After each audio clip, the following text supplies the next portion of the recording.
Mi nombre es Elba Burone, soy integrante del proyecto de investigación que organizamos esta mesa de trabajo, que nos ha llevado un tiempo poder organizarla por diferentes motivos, por supuesto en este contexto de pandemia, y la verdad que es una alegría para todas nosotras que se haya dado este momento de encuentro. Pensamos la mesa como una mesa de trabajo, digamos, del equipo de investigación. Y el título que le pusimos fue Políticas Públicas y Condiciones Laborales del Trabajo Agrario en el Periurbano Platense. Como ya dije, estaría inscripta en lo que es nuestro proyecto de investigación, Condiciones Laborales Actuales del Trabajo Agrario en La Plata y Gran La Plata, representaciones y prácticas de los trabajadores. Y la idea fue invitarlos a ustedes, ya que han trabajado, trabajan, militan en lo que es el periurbano platense. Y para nosotros realmente en este momento, sobre todo, querer escucharlos y saber qué tienen para compartir con nosotras es de suma importancia. En principio habíamos pensado como ejes temáticos, ¿sí? para esta mesa, que Pablo Raitano inicie la charla hablando acerca de las políticas públicas que han sido destinadas al sector en clave histórica, en principio, y para luego abordar, sí, con los demás invitados, el tema relacionado con las organizaciones de la agricultura familiar, ¿sí? Que tienen presencia sobre todo en el periurbano, y a la vez cuáles han sido las experiencias que se han dado a lo largo de este tiempo de aislamiento social preventivo y obligatorio. Así que bueno, en primer lugar lo presento a Pablo Raitano, es trabajador despedido del Renatea durante la gestión de Mauricio Macri, quien disolvió el organismo, ¿sí? A finales del año 2015, es docente de la Cátedra de Política Social de la Facultad de Trabajo Social y es integrante de nuestro proyecto de investigación. Y en la actualidad realiza su tarea profesional como trabajador social del programa Envión en el municipio de Avellaneda. Así que Pablo, bienvenido, y te toca abrir el fuego. Ante todo, muchísimas gracias por la invitación a todas y todos. Bueno, un gran abrazo también para Marquito Schiavi, que es un amigo que está atravesando este momento particular de salud. Y bueno, la idea, yo pensando en qué uno podía aportar también a través de la experiencia que uno ha podido adquirir a través del desempeño en Renatea, me parecía importante el hecho de poder pensar las legislaciones laborales de los trabajadores y trabajadoras agrarias en perspectiva histórica, teniendo en cuenta los diferentes actores que se suscitaron en los distintos contextos y las representaciones sociales que tuvieron estos actores acerca de las diferentes legislaciones sobre trabajo agrario, podemos vislumbrar los dos grandes proyectos de país. Y ahí sí nos retrotrae a lo que planteaba Norberto Galazo, ¿no? En los orígenes o en los albores de la Revolución de Mayo, sobre los dos proyectos de Mayo, las dos rutas de Mayo.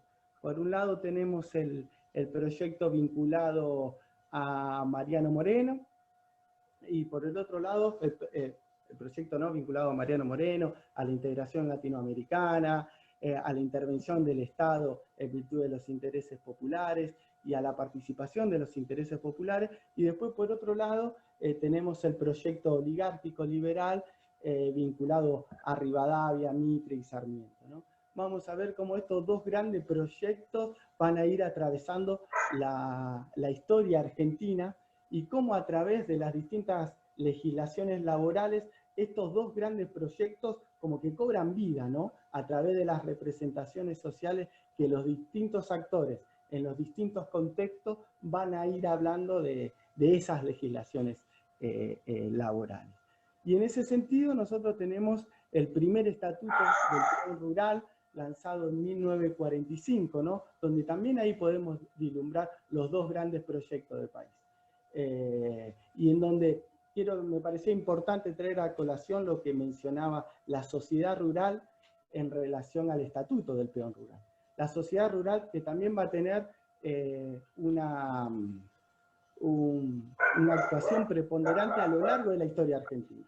Pero después, bueno, la vamos a ir desarrollando. Quería mencionar, citar textual lo que decía la sociedad rural acerca del primer estatuto del peón rural. Dice, el estatuto del peón rural, pues, sembrará el germen del desorden social, al inculcar en la gente de cultura limitada aspiraciones irrealizables, que en muchos casos se pretende colocar al jornalero sobre el mismo patrón. Conspira contra la tranquilidad, la vida de las familias y la de los hombres honestos que trabajan en el campo.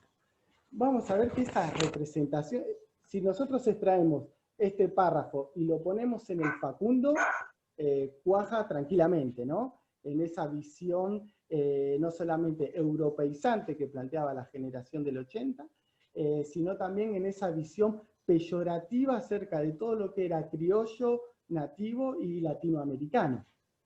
Y vamos a ver cómo esas representaciones sociales van atravesando las diferentes legislaciones hasta la actualidad.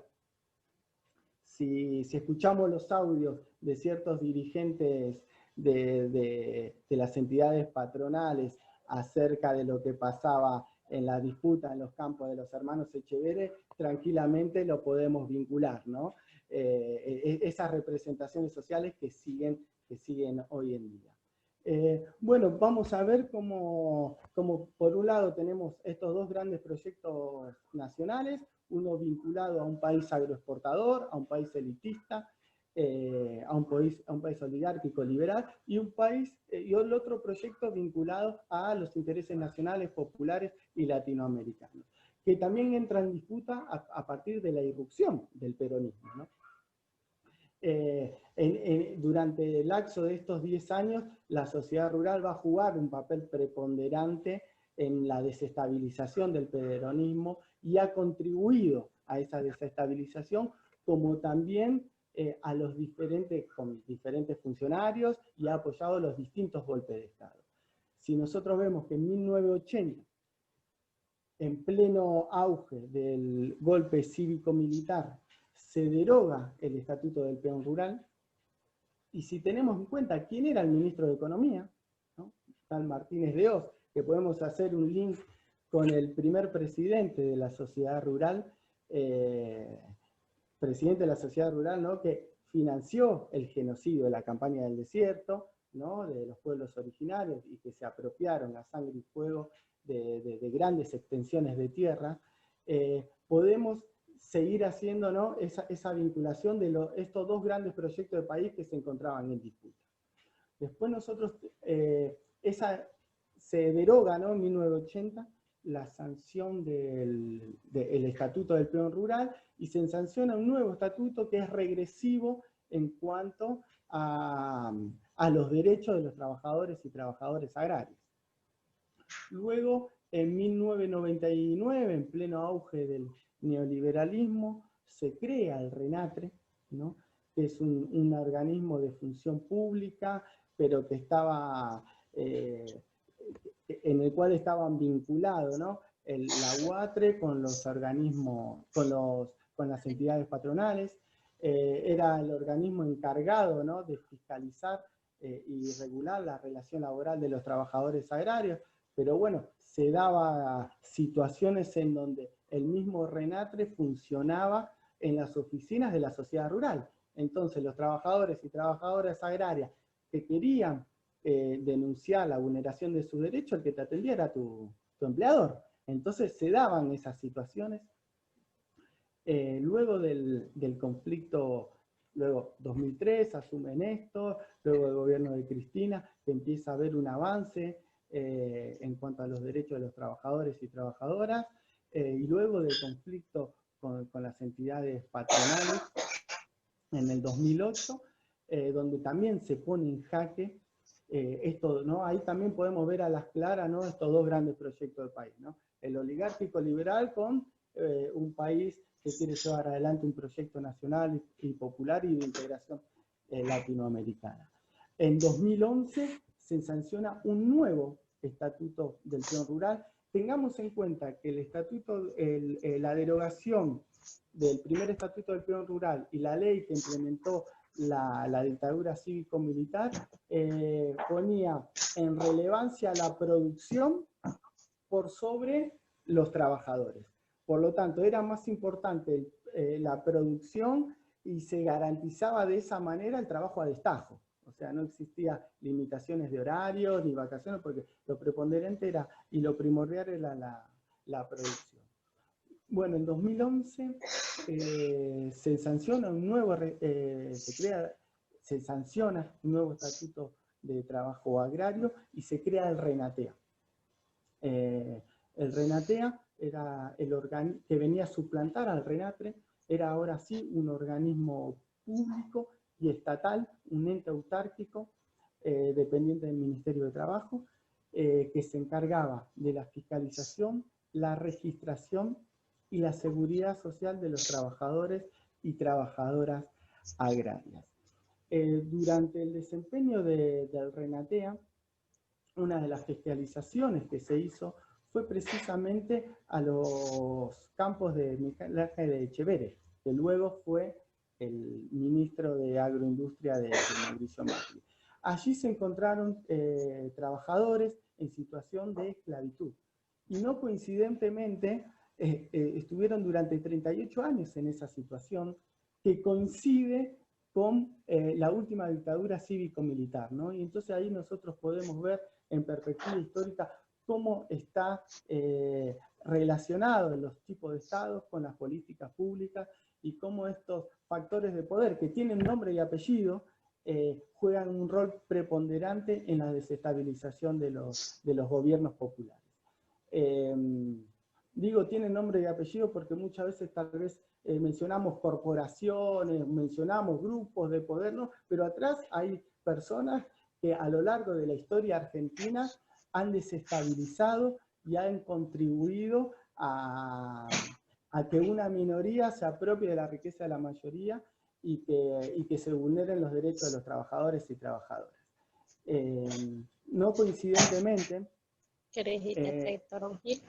durante el año, luego de la asunción del gobierno de Mauricio Macri, una de las primeras medidas que toma es la disolución del RENATEA, otorgar la baja totalmente de las retenciones cero, que había sido el meollo del asunto del conflicto en el 2008, y coloca a Luis Echeverre al frente del Ministerio de Agroindustria.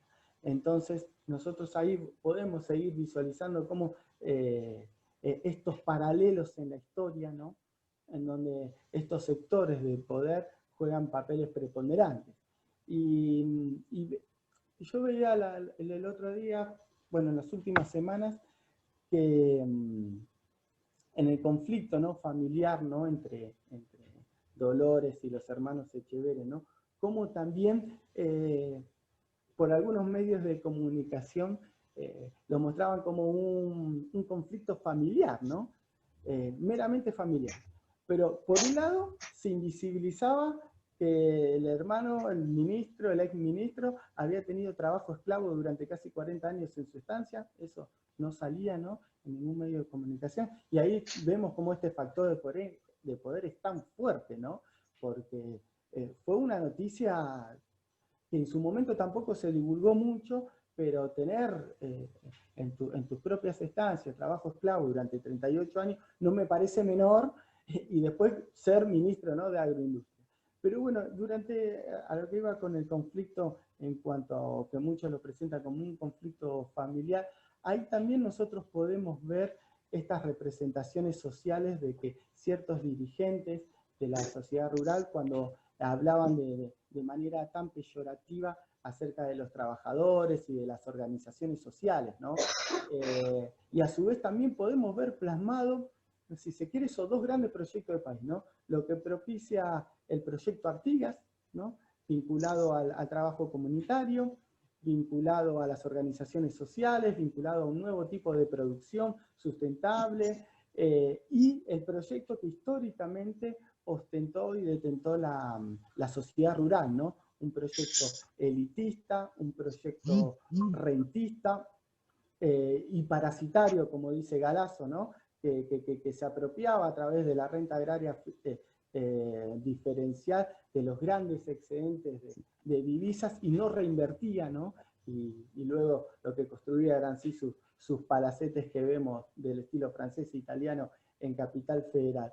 Pero lo que me parecía interesante es poder ver a las políticas públicas y a la legislación del trabajo agrario en perspectiva histórica, y cómo, viéndola en perspectiva histórica, podemos ver estos dos proyectos antagónicos que están en disputa a lo largo de la historia argentina, ¿no? Y poder trazar un hilo desde Moreno, Rosa, los caudillos federales, el peronismo, Néstor, Cristina y la actualidad, ¿no? Y cómo van, hay ciertos imaginarios sociales que se van repitiendo, ¿no? Veíamos esos audios, escuchábamos, perdón, esos audios actuales de ciertos dirigentes de los sectores de la oligarquía agropecuaria, ¿no? Dirigiéndose de una manera tan peyorativa hacia los sectores populares, ¿no? Entonces, o sea, lo que fue los cabecitas negras en el 55,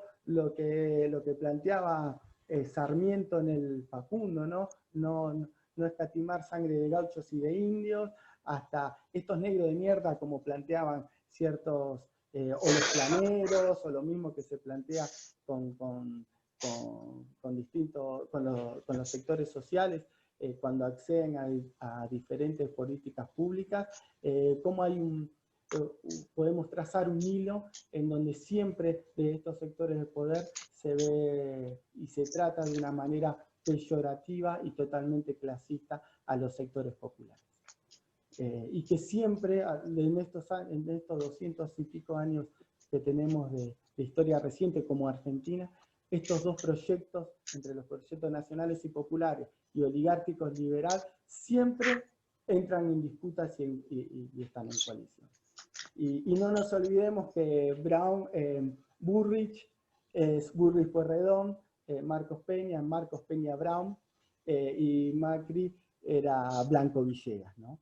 Entonces el poder familiístico de la oligarquía terrateniente argentina no es algo que está de modé y que uno parece, ¿no?, anacrónico al hablar de oligarquía y de estas categorías, sino que miren si no están tan vivas, que lamentablemente fueron gobiernos hasta hace muy poco, y siguen incidiendo en la cosa pública, y siguen incidiendo en querer volver atrás en un país que ha dejado en las últimas elecciones a ese tipo de país de un costado y ha apostado por otro tipo de país, como también lo vemos en Bolivia, felizmente, ¿no?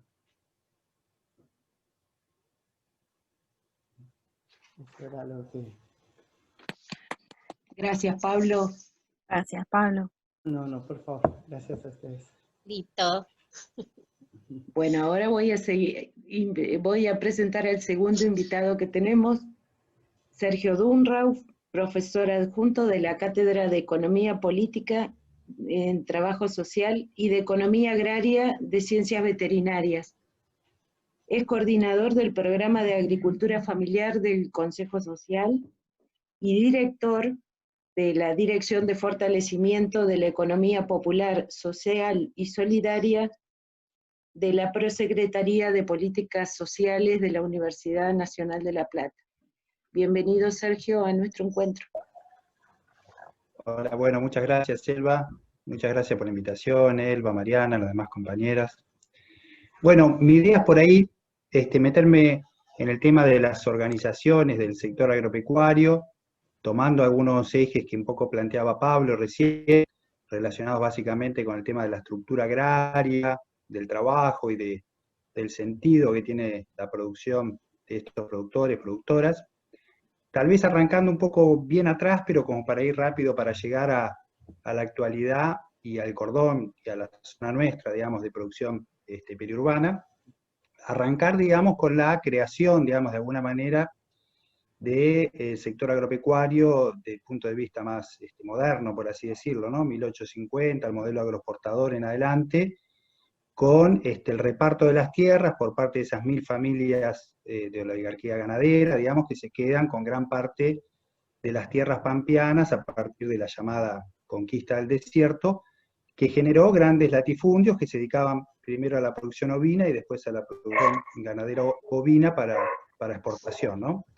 En esa lógica, digamos, de un país chiquito, digamos, para unos pocos y con gran exclusión del resto, que es el país del centenario, ahí aparecen, digamos, todo lo que tiene que ver con la inmigración europea ultramarina, que viene de España, Italia, Alemania, bueno, los distintos países, Polonia, bueno, de todos los países del otro lado del mar, que en realidad muy pocos llegaron con la posibilidad de establecerse en el campo a partir de las colonias, sino que básicamente vinieron a lo que era la chacra, digamos, la producción de granos, ¿no? Aquella producción inicial con condiciones muy difíciles, ¿no? Con arrendamientos que tenían que pagar mucha cantidad de dinero, con gran trabajo familiar y trabajo de trabajadores asalariados, con horas muy, un poco lo que planteaba Pablo al principio, ¿no? Con una gran cantidad de horas por días de trabajo, a destajo, y con condiciones que al finalizar ese arrendamiento de 5 años tenían que dejar todas las parcelas, cambiarse a otro campo y dejarlas sembrada de pastura para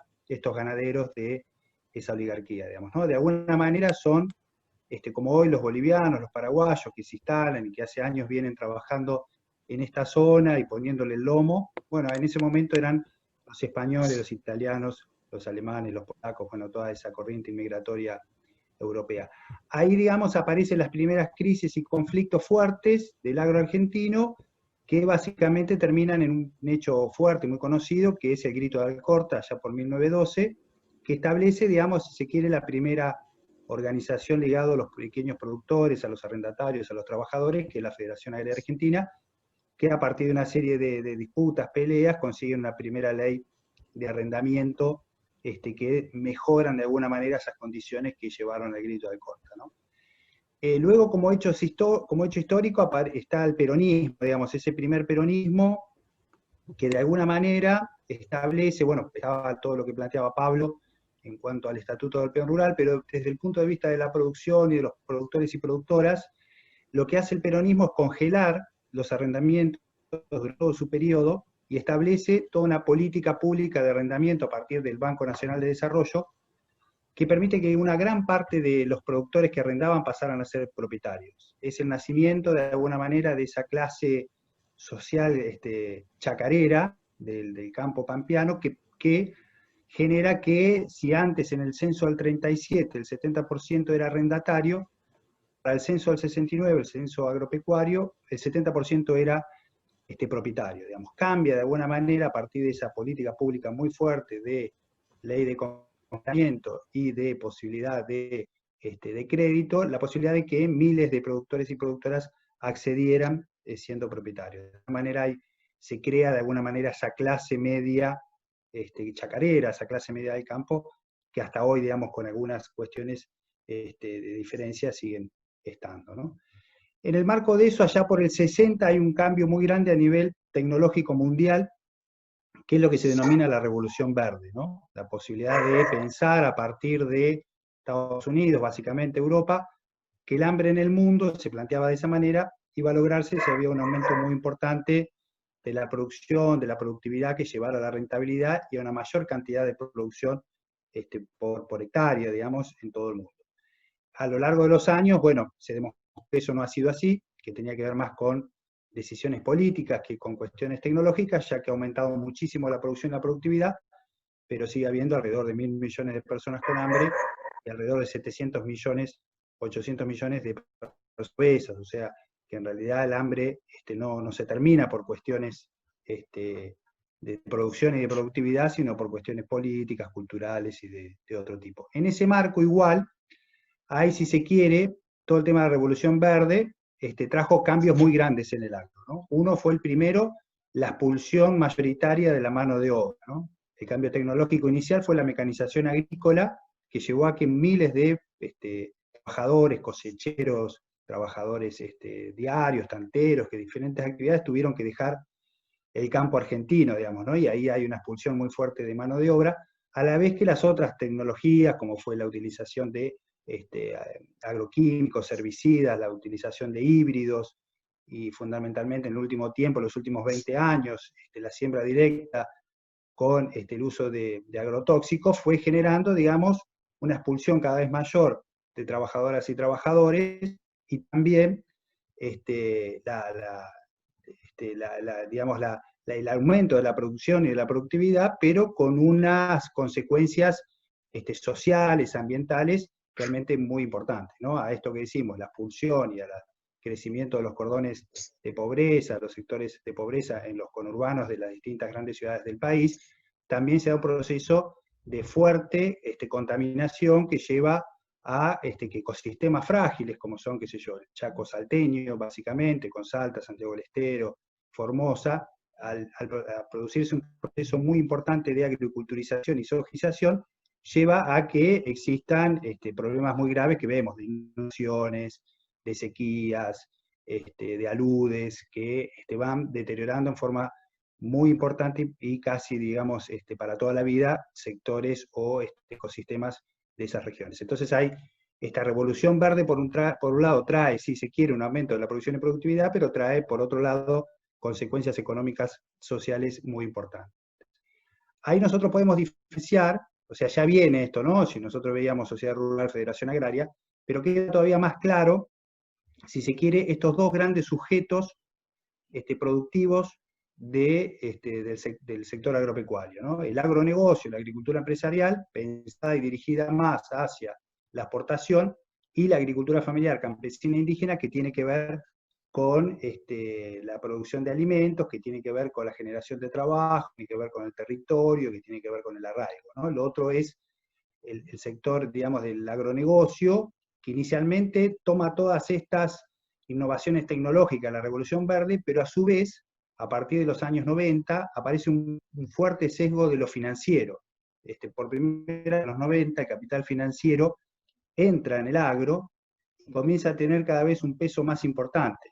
De hecho, no hace muchos años, 4 o 5 años, cuando los precios agrícolas eran más altos, un poquito más del 50% de la producción se hacía a partir de campos que eran alquilados, ¿no? A partir de lo que se llaman los pools de siembra o los fondos comunes de inversión. Eso genera todo un movimiento muy fuerte de extracción de los nutrientes por un lado, pero extracción de dinero por otro. O sea, esos fondos de inversión producen en distintos lugares del país, minimizan el riesgo, tienen altas tasas de ganancia, y el dinero que sale en las distintas regiones del país no queda en el país, sino que vuelve a Buenos Aires o a donde están estos dueños del capital. Eso ha generado, digamos, un proceso mayor, si se quiere, de desterritorialización, un proceso muy fuerte de salida del dinero, de la riqueza que se genera en cada uno de estos lugares, y bueno, de alguna manera también una especie de especulación, de capital tipo ruleta, digamos, como pasa con el dólar, el plazo fijo, los bonos, etcétera, etcétera. Ese sentido se puede profundizando por un lado, y por otro lado, fuertemente está la resistencia, si se quiere, y el desarrollo en algunos casos de este sector de la agricultura familiar campesina indígena, que cada etapa de neoliberalismo, como fue en los Martínez de Oz y la dictadura militar, como después fue el menemismo con Cavallo, la última etapa de Macri con Cambiemos, sufre embates muy fuertes que tienen que ver con las políticas públicas y con el reconocimiento de este sector. Si se quiere, desde esa federación agraria que decíamos allá por 1912, después ha habido otros hitos importantes que han tenido que ver con la resistencia del sector, de este sector de forma organizada. El hito que sigue, digamos, o que uno puede tomar como muy importante, es el desarrollo, el crecimiento y las luchas de las ligas agrarias. De hecho, se está por por plantear los 50 años de la creación y el desarrollo de las ligas agrarias, que abarcaron más que todo el litoral, lo que fue la zona norte de Santa Fe, Santiago del Estero, Corrientes, Entre Ríos, un desarrollo muy fuerte, organizativo, que tenía que ver con lo productivo, pero que también tenía con el hábitat, con lo cultural, fuerte, con un espacio muy fuerte reivindicativo y organizativo, digamos, ¿no? Que fue muy golpeado por la dictadura militar. Hay muchos desaparecidos que tienen que ver con las ligas agrarias, y no solamente la desaparición física, sino de todo ese capital organizativo, político, reivindicativo, que claramente fue destrozado, fue combatido.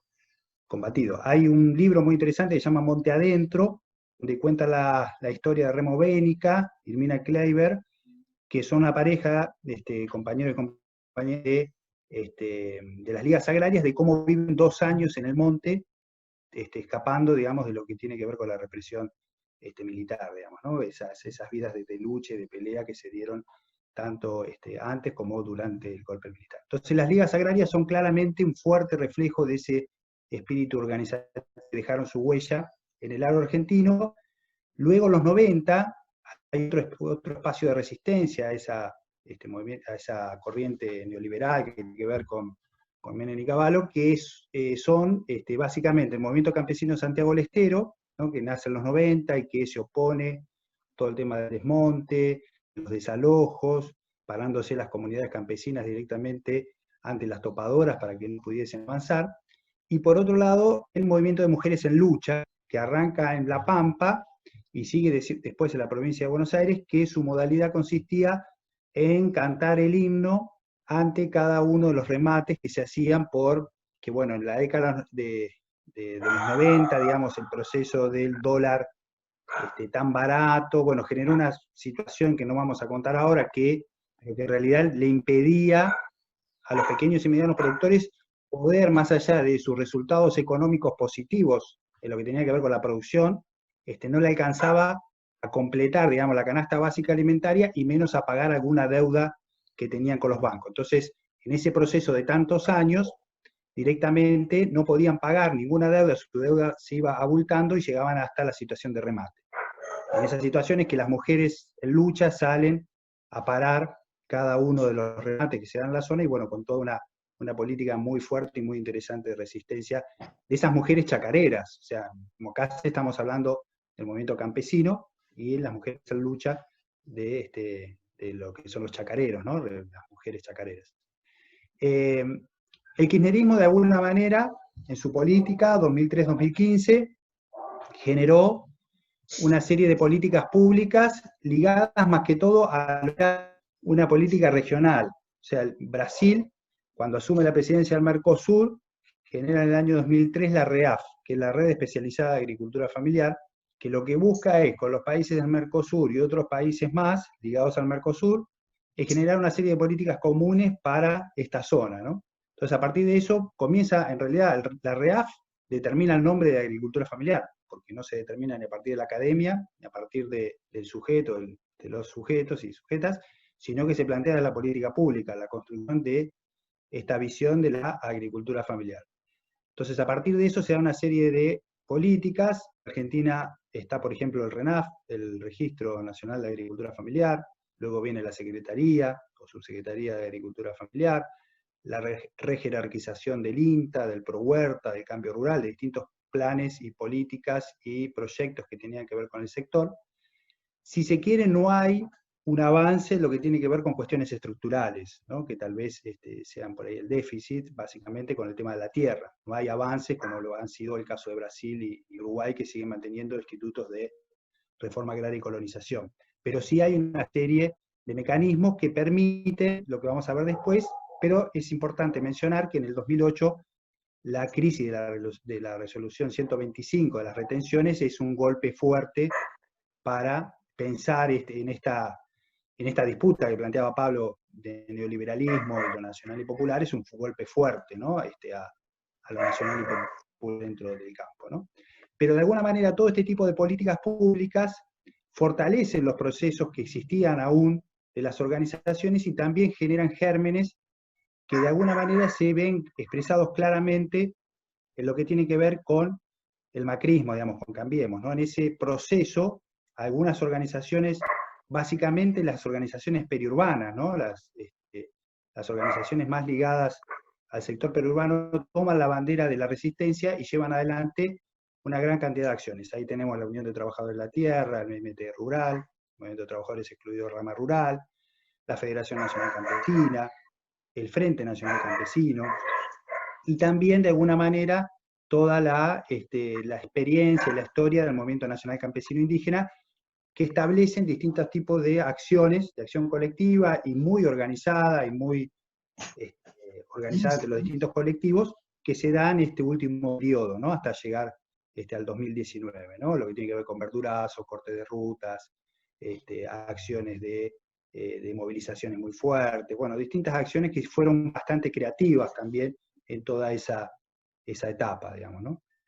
En la región, digamos, también se da ese proceso, ¿no? Un proceso de fuerte presencia y organización. Ahí tenemos, si se quiere, un hecho concreto que es en el 2016, se produce, perdón, en el 2017 se produce una tormenta muy fuerte en febrero de 2017 que rompe la mitad de los invernaderos de la región. Ahí hay un proceso de mucha lucha, un paro quintero, movilizaciones, distintas actividades que son inéditas para la región, donde hay movilizaciones de más de 3.000, 4.000 productoras y productores que de alguna manera muestran esa capacidad de organización y de acción colectiva que ya no viene del campo profundo, que no viene, si se quiere, del Grito de la Corta, de Santa Fe, de Santiago del Estero, donde fuese, sino que viene de los periurbanos, ¿no? Y todo ese proceso de fuerte organización, digamos, como un momento fuerte de acumulación, que es la construcción durante todo el año pasado, el 2019, y finalmente desarrollo del Foro Nacional por un Programa Agrario Soberano y Popular, donde todas las organizaciones del campo se juntan para definir hacia dónde quieren ir, cómo quieren ir, y lo interesante es que se juntan no solamente las pequeñas, las medianas, del sector de la agricultura familiar, sino que también las periurbanas, las de campo adentro, hasta algunas cooperativas, como es el caso de FECOFE, la Federación de Cooperativas Federadas, que es un desprendimiento de la Federación Agraria, o el Grito de Alcorta, digamos, un conjunto heterogéneo y dinámico que expresa el trabajo agrario, digamos, en sus diferentes formas, que plantea una mirada hacia dónde ir y qué hacer. Ahí hay dos hitos, ¿no? El primero es el Congreso en sí, que es en mayo, y el segundo en diciembre, que es la presentación de los 21 puntos por la presencia del Ministro de Agricultura, el Ministro de Ciencia y Tecnología, el Ministro de Agricultura de Buenos Aires y otros funcionarios muy importantes, donde se plantean diferentes ejes. Ahí me parece que claramente pone, digamos, un salto en esto de la acción colectiva la necesitamos en las políticas públicas, y ahí hay un desafío que se abre desde el año pasado y sigue hasta hoy, y seguramente un par de años más por lo menos, donde el Estado, donde al Estado empiezan a participar las organizaciones teniendo lugares de presencia política importante a partir de construir estos procesos, ¿no? Entonces ahí todo lo que es la Secretaría de Agricultura Familiar y todas, digamos, los principales funcionarios provienen de la UTEP Agraria, o sea, la Unión de Trabajadores Populares Rama Agraria, y por otro lado el Mercado Central está gerenciado, gestionado por la UTT, digamos, ¿no? Y algunas otras áreas también tienen ese sentido. Entonces, bueno, ahí está el desafío, ¿no? Cómo construir desde la capacidad de movilización y desde lo que se viene haciendo de los movimientos sociales, construir políticas públicas que transformen a la mayoría del sector, porque bueno, el sector organizado tampoco es mayoritario, tiene mucha capacidad de movilización, pero no es mayoritario. Entonces ese es el marco del desafío.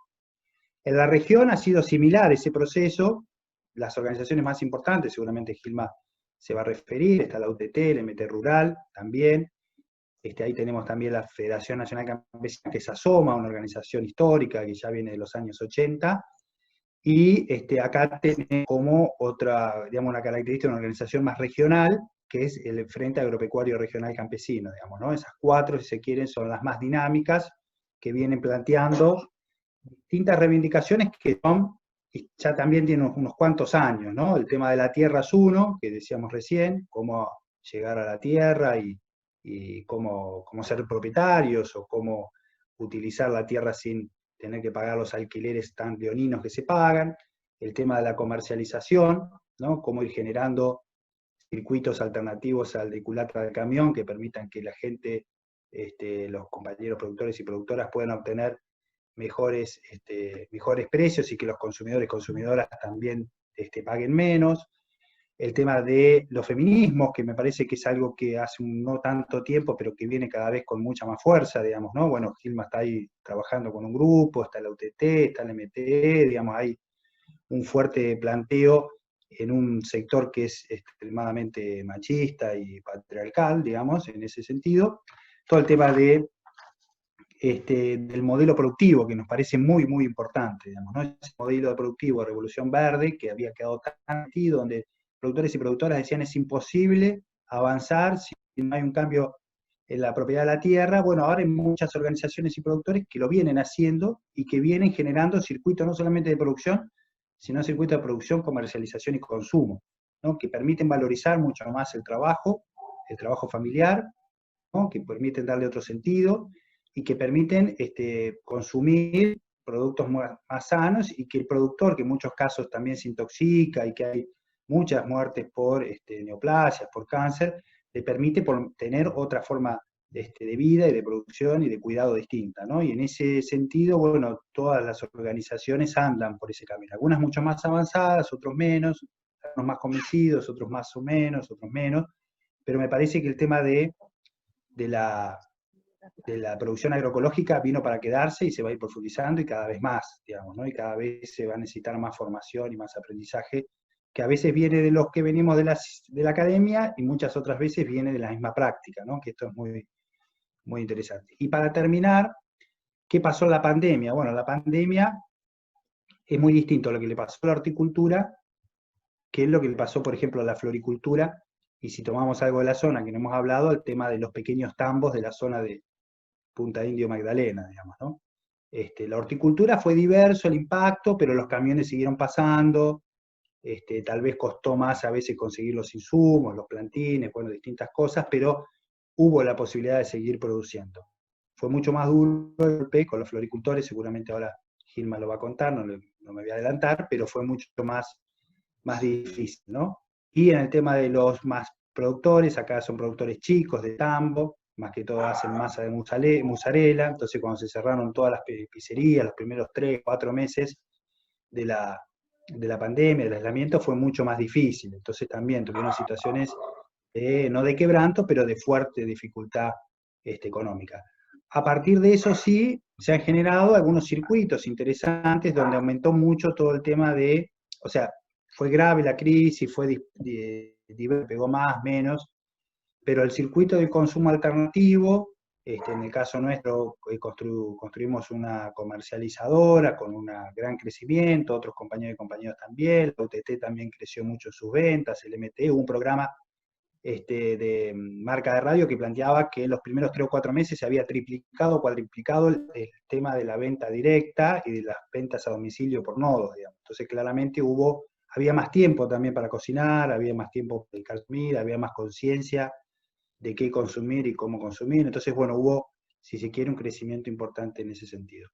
Pero bueno, ahora el desafío y el planteo a futuro está abierto, ¿no? Está abierto en el sentido de cómo se construyen las políticas, para quién, cómo. Ahí hay 2 peligros, me parece. Uno que tiene que ver con la fragmentación de las políticas públicas. Esto ya lo vimos en el 2015. Había 20 programas para la agricultura familiar sobre el tema de comercialización. Ahora también hay que ver, no solamente a nivel nacional, sino a nivel nacional provincial, ¿no? Cómo no se pisan, se complementan esos trabajos. Y después el tema de que no haya fragmentación de las organizaciones, ¿no? Acá más que fragmentar para poder disputar el tema de la alimentación, hay que construir plataformas comunes, que a veces no son políticas, no solamente son políticas organizativas, sino que son de logística, de redes de compra, de lugares de venta. Bueno, ahí está, digamos, el desafío, que veremos qué pasa en los próximos años. Bueno, está por ahí. Gracias, Sergio. Gracias a ustedes. Bueno, ahora vamos a seguir con la compañera Alejandra Bulich, que es profesora adjunta de Trabajo Social 3, directora además del área de Trabajo Social de la Facultad de Trabajo Social, extensionista y docente de procesos de prácticas vinculados a la economía social y espacios rurales y periurbanos. Bienvenida, Ale. Bueno, muchas gracias, compañeros, compañeras. La verdad que celebro el espacio. Está buenísimo que nos hayan convocado a una mesa de trabajo a muchos y a muchas de los cuales nos encontramos todo el tiempo discutiendo sobre algunos temas, sobre todo en trabajo social, que parece bastante novedoso, esto de pensar la agricultura familiar, la ruralidad, lo periurbano.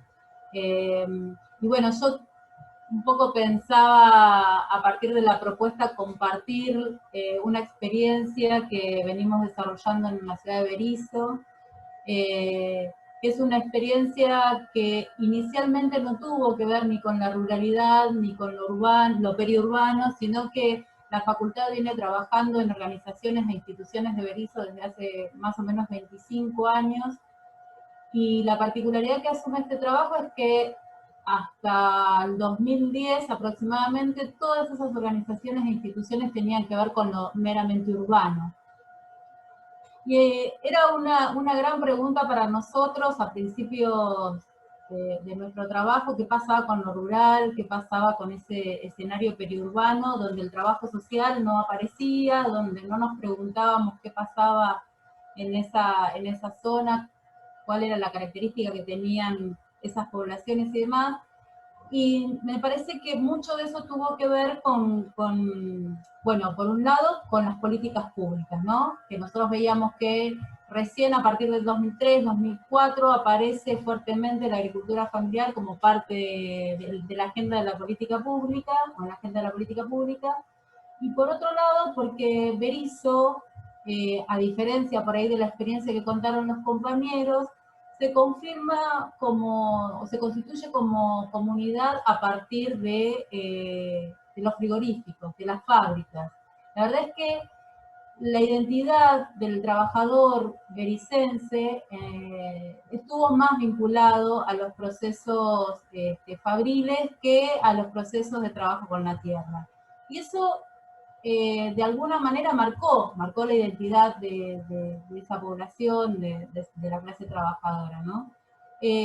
Las experiencias vinculadas a procesos de trabajo con la tierra tienen que ver más o menos alrededor de la década del 20, del siglo pasado, y viene de la mano de los inmigrantes, como decían los compañeros, los inmigrantes italianos, españoles, portugueses, que empiezan a trabajar la tierra y traen lo que después se hace como muy conocido como el vino de la viña o el vino de la costa.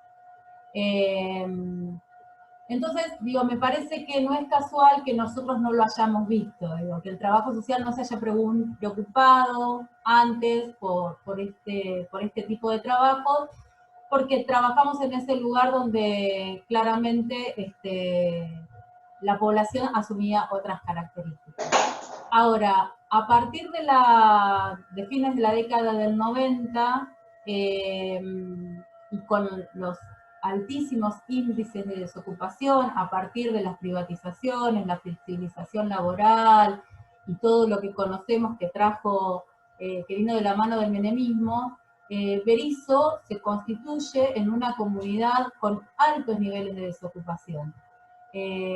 Digo, piensen en una comunidad que se vinculaba al trabajo en YPF, en astilleros, propulsora, petroquímica, y en esos años, con las privatizaciones, queda mucha gente desocupada.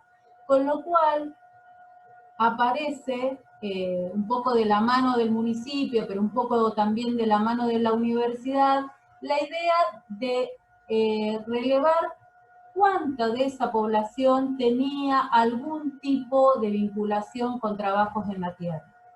Y ahí aparece fuertemente un número que para nosotros era bastante importante. El trabajo de relevamiento lo hace la Facultad de Ciencias Agrarias, y después se suma la Facultad de Ciencias Exactas, alrededor de 40 o 50 familias vinculadas a la producción del vino. Y otro tanto a la producción frutihortícola. O sea, para lo que es la población de Berizo, había un importante número de familias productoras que en algún momento de su historia, de su trayectoria, habían tenido que ver con el trabajo con la tierra. Y es ahí donde se empiezan a impulsar una serie de medidas, inicialmente desde el municipio, y luego unos años más tarde ya ingresando en la agenda del Ministerio de Agricultura, algunas acciones, algunas estrategias que tienen que ver con el fortalecimiento del sector. Nosotros empezamos inicialmente allá por el 2010 a vincularnos desde lo territorial. Y esto quiere decir que nosotros no solamente mirábamos las trayectorias laborales, sino que mirábamos los problemas sociales que aparecían o que se manifestaban en ese determinado espacio.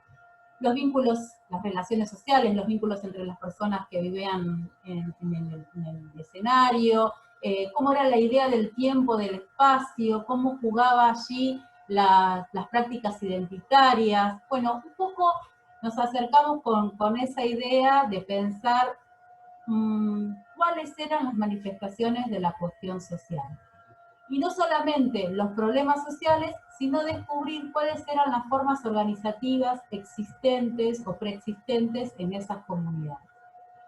Un poco con esa idea avanzamos en una propuesta que para nosotros, desde los últimos años, le llamamos que es una propuesta que apunta a pensar la integralidad.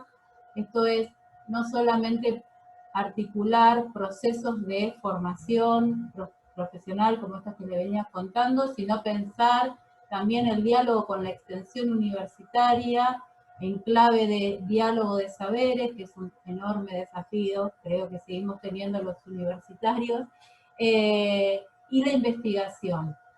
Y ahí también tomamos un aporte que hace Tomasino en relación a pensar la integralidad, también en articulación con los sectores con los que trabajamos, ¿no? Pensar lo intersectorial allí cuando uno habla de integralidad. Y digo que es un desafío porque no ha resultado fácil, no solo para nosotros, sino también para los otros compañeros de otras experiencias universitarias, establecer diálogos, ¿no?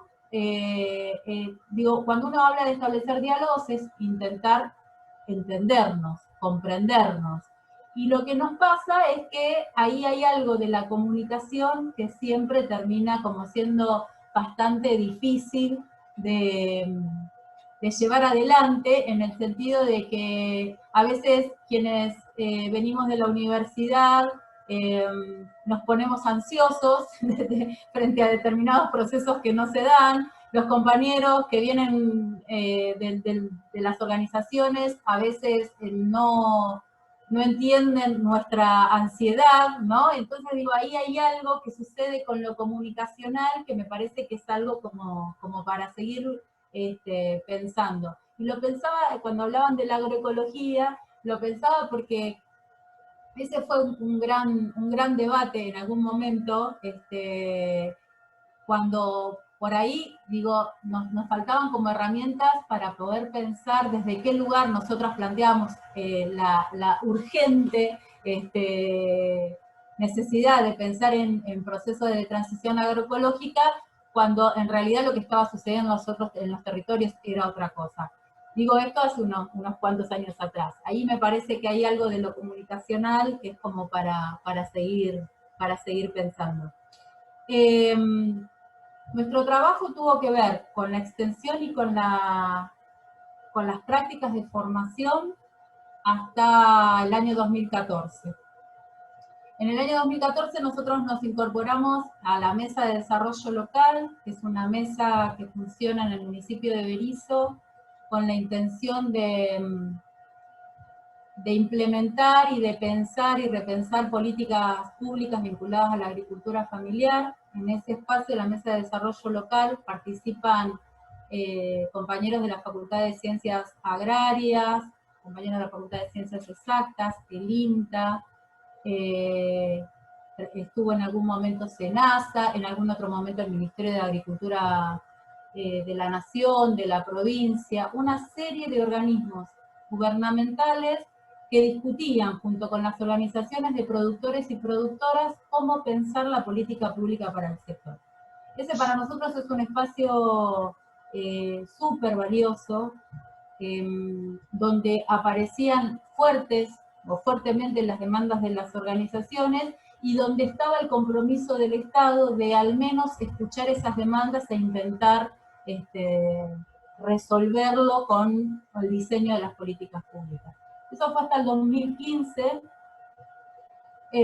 Bueno, ya hablaron los compañeros del impacto del macrismo. En el caso de Berisso, por primera vez en la historia, se da que asume un gobierno con las características de Cambiemos. Berisso es, bueno, ya se habló del peronismo, pero no puedo hablar de Berisso si no nombro el peronismo, por supuesto, el kilómetro cero del peronismo.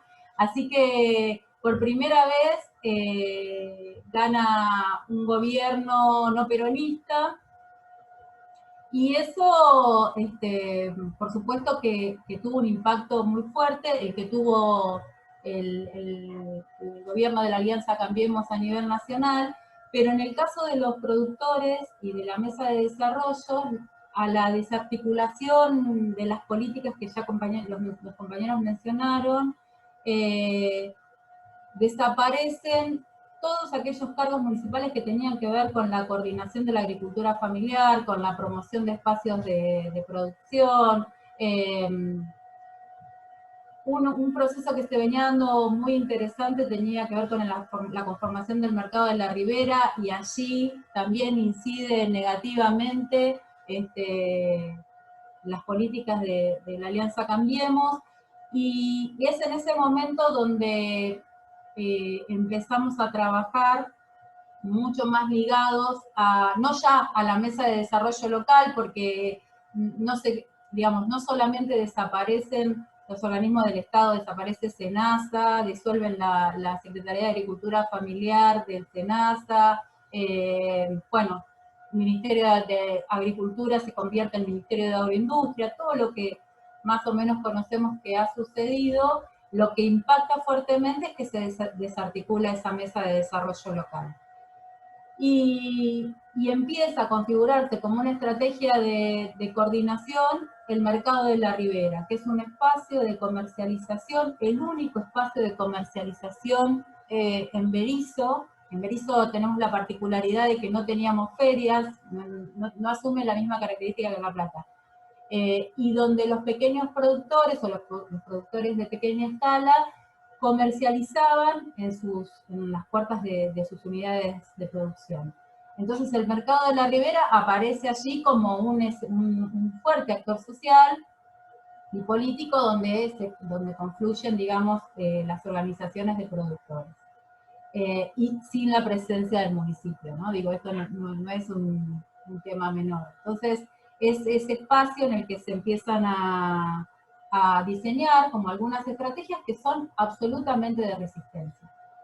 Durante los 4 años de macrismo, en el sector de Berisso vinculado a la producción local, se diseñan acciones de resistencia.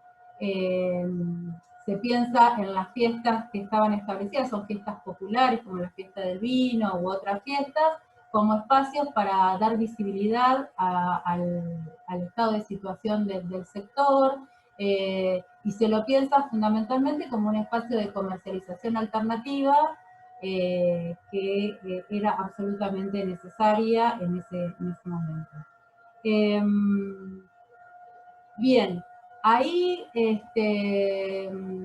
lo que nos empieza a pasar, y hablo de acciones de resistencia porque lo que empieza a pasar es que se ven fuertemente debilitadas las organizaciones a partir de esta gran convocatoria al emprendedurismo, ¿no? que hace el gobierno de Cambiemos, porque no solo desfinancian al sector productivo, sino que atentan contra la organización a partir de convocar o alentar movimientos de emprendedores.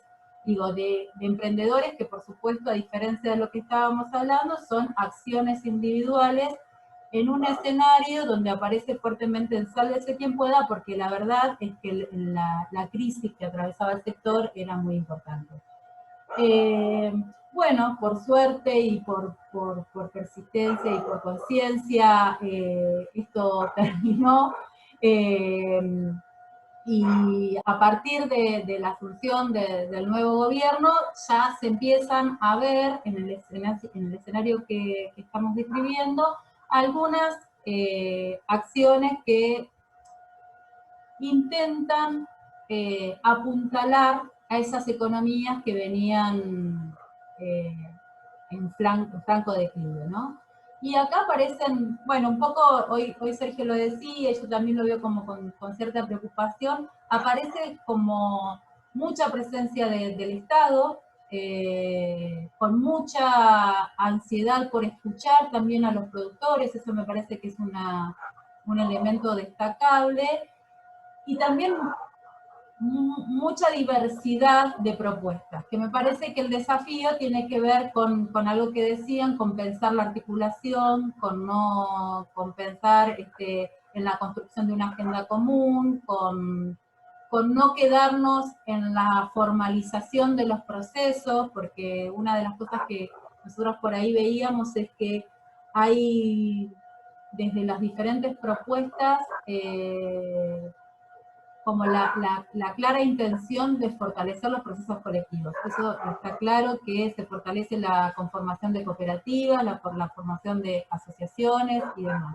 El tema es que nosotros, por las últimas demandas que venimos trabajando, parece insuficiente requerir solamente la formalización, porque los compañeros y las compañeras vienen de procesos de mucha individualización, entonces hay que volver a pensar la grupalidad y hay que volver a pensar la conformación de organizaciones, y no solamente hay que pensar en que se constituyan como cooperativas, sino que hay que trabajar todo el fortalecimiento que implica llevar adelante la tarea cotidiana, ¿no?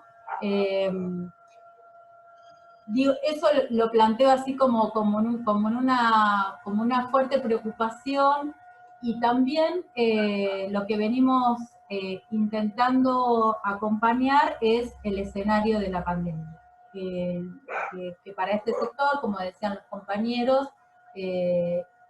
impactó, por supuesto. Los compañeros con los que nosotros trabajamos no tenían estrategias de comercialización que tuvieran que ver ni con redes sociales, ni con ventas a domicilio, y además, en el caso de algunos de los productos, los consumidores de esos productos son consumidores que tienen que ver con un grupo etario que es mayor, con lo cual no maneja redes, no maneja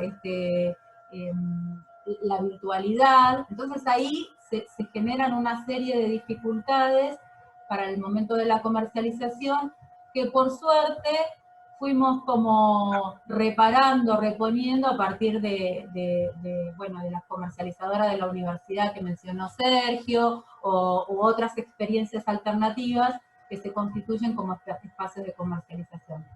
En cuanto a lo que nos queda pendiente, y como para cerrar, siempre es una preocupación pensar el rol del trabajo social, por decirlo de alguna manera, aunque suene un poco funcionalista, el lugar del trabajo social en este grupo poblacional.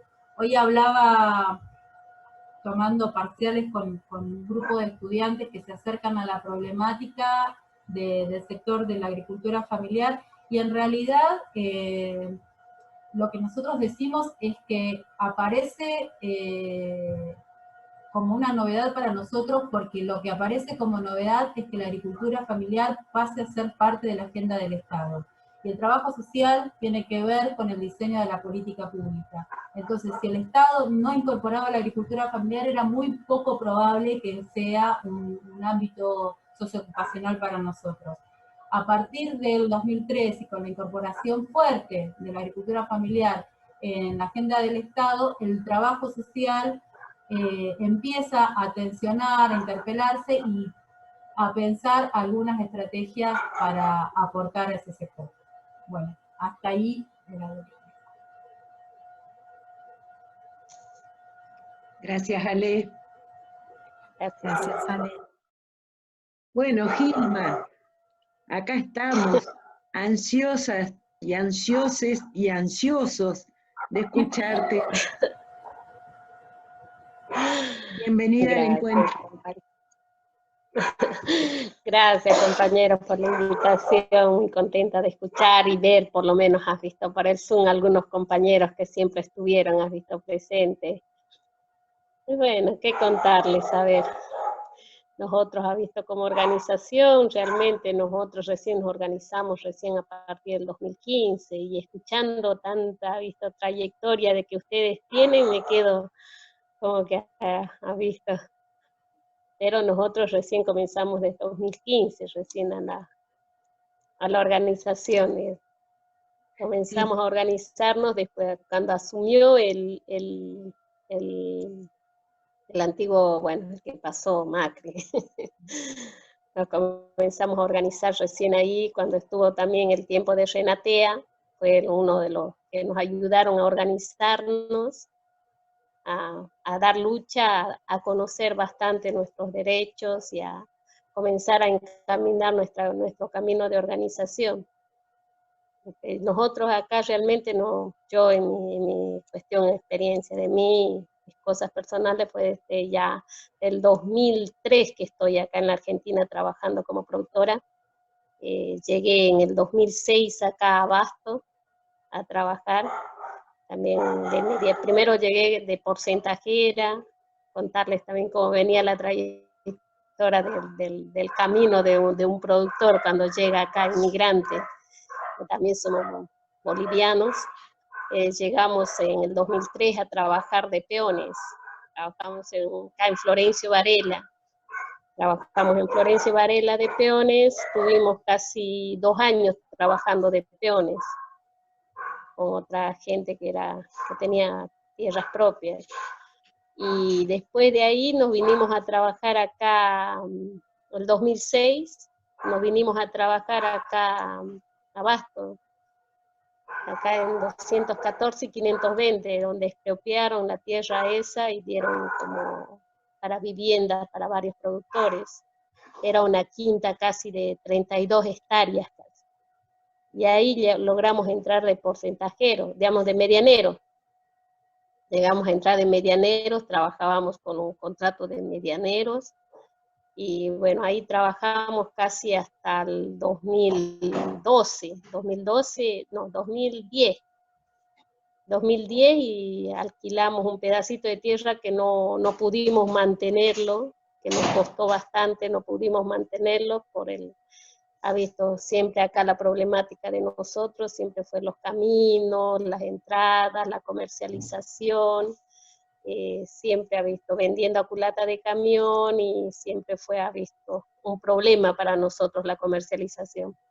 Porque la comercialización realmente nosotros hacemos una producción para vivir, y a veces nos sobreponemos en la producción, donde a veces no hay cómo comercializarla en un mercado, una comercializadora o una feria, y porque en una feria vos vendés 30 cajones, y con 30 cajones las familias productoras no viven. Se hace una sobreproducción de 100, 150 como para que te quede para vivir, para mantener el alquiler, pagar servicios y todo, ¿visto? Así que siempre acá se optó para vender a culata de camión, porque ellos te cargan un montón de verdura para llevar a abastecer todos los mercados. Y siempre fue el problema que el señor que tiene camión saca un porcentaje más que el productor. El productor siempre se queda con la menor ganancia de su producción, porque el señor va a vender al mercado con una sobreproducción, con precios altos. Así que, bueno, comenzamos a trabajar ahí y no me fue bien. Donde vino, bueno, el 2015 nos vino cambiando de gobierno. El 2015 nos tuvimos que buscar donde nos den una mano, cómo poder organizarnos, conocer derechos, porque ya era muchos problemas que teníamos los productores y conocimos el espacio que estaban los varios compañeros, los Renatea. Y nos optaron, bueno, éramos yo y mi hermana, que cuando fue Elba que vino, dejé la quinta, me armé otro espacio más chico, era una plantinera. Que podía eso, bueno, dejándole la quinta, me opté para comprarme un terreno, para no andar por acá, por allá, como decimos, un terreno para mi casa propia. Y ahí fue que armé mi plantinera y comencé a seguir trabajando con la plantinera. Seguí trabajando y ahí donde los chicos de Renatea nos dijeron que nos tenemos que organizar para darle lucha al gobierno que estaba y para que conozcamos todos nuestros derechos, ¿visto? Y nos optaron a meter en una organización, que era de todos hombres, éramos las únicas 2 mujeres en esa organización. Las únicas 2 mujeres que era yo y mi hermana que entramos en esa organización y comenzamos a armar, ¿visto? En 2015 me ofrecieron ser parte de la comisión directiva, sigo con el cargo de secretaria desde el 2015 hasta ahora. Sigo con el cargo de secretaria de Tierra Fértil, la organización de acá de Abasto, que son de productores florícolas y hortícolas. Y bueno, ¿qué más decirles? Siempre en la lucha, 4 años de lucha, y cuando decíamos apoyando a todo ello, con ustedes también, apoyándonos a nosotros, haciéndonos más visible el trabajo que tenemos, y comenzamos, bueno, con esta pandemia. Una pandemia después que decir, bueno, vamos a mejorar nuestras vidas, tener un poquito más liviandad en nuestro camino, como decimos.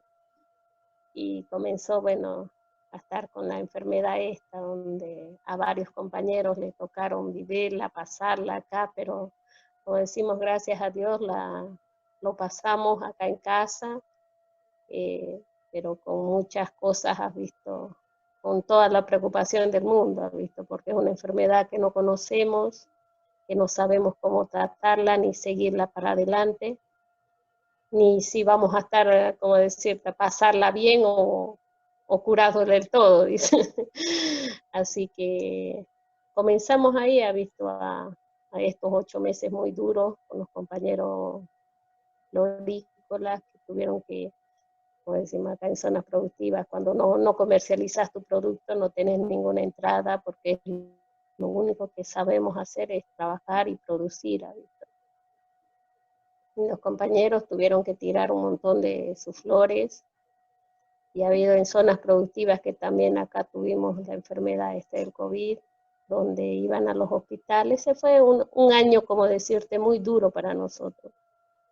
Comenzamos a buscar ayuda de un lado, del otro, para visto, orientación más o menos por el tema de esta enfermedad. Y en la salud mucho que desear, porque la verdad que acá en la salud no hubo mucha presencia en zonas productivas. Ibas a un hospital y en el hospital te decían, espera, o si no tenés fiebre, anda a tu casa. Vos te venías a la casa con una duda. Fue un problema muy grande todo este año, has visto. Ya esperemos terminarla lo más pronto posible. Pero la verdad que fue muy, muy complicado. Los compañeros tuvieron que curarse en la casa. Eso es lo más doloroso que hubo. Curarse en la casa, volver a las antiguas prácticas que nos daban los abuelos, tomar remedios caseros, y así pasarle en la casa. Y como decimos, ustedes, desde la universidad siempre fueron los que más nos ayudaron, nos orientaron y estuvieron. Y esperemos eso, como decirle, el acompañamiento que sea más, presencial. Y ahora, con esta cuestión del Zoom, a veces nos cuesta. Te estaba escuchando a vos, Ale, que la verdad que había muchas organizaciones que estuvieron preparadas para las comercializaciones, y a nosotros nos cuesta mucho el conectarnos, el estar, bueno, con mucho el internet, zonas productivas no es muy bueno, ¿has visto? Y nos costó, y has visto esto, para hacer una comercialización así directa del productor al consumidor en estos tiempos, fue armando páginas, teniendo, por lo menos has visto unas páginas, y sumar a muchas compañeras también. Y eso a veces que nos juega mucho en contra, ¿has visto? Al no ser tan prácticas en, en estas cosas, ¿visto? Y ahí vamos, has visto, seguimos acá en la lucha, nosotros con las compañeras, con todo esto, has visto, después que hubo todo has visto, la pandemia, todas estas enfermedades, nosotros lo que hicimos era optar para juntarnos, bueno, no juntarnos del todo, pero sí armar espacios chiquitos para ver y acompañar a las compañeras, que realmente a veces yo por ahí un poco me trato de salir, yo creo que ustedes también a veces me conocen, trato de estar y acompañar, y a veces al que me tocó a mí estar enferma, descuidé un montón a mis compañeras, y lo que opté hacer es espacios de merenderos para estar con ellas, capacitaciones por vía WhatsApp, algunas ayudas que recibimos de algunas organizaciones. Estuvimos ahí, has visto, dándolo pelea. Y eso es lo que a veces le digo yo, en zonas productivas es muy costoso, ¿viste? Estar. Eso digo, de acá para adelante esperemos, como decir, pensar otras estrategias, otras ideas para el acercamiento acá en zonas productivas. Así, para que por lo menos, has visto, no sentirnos tan solos después de esto, porque esto realmente nos jugó psicológicamente muy mal.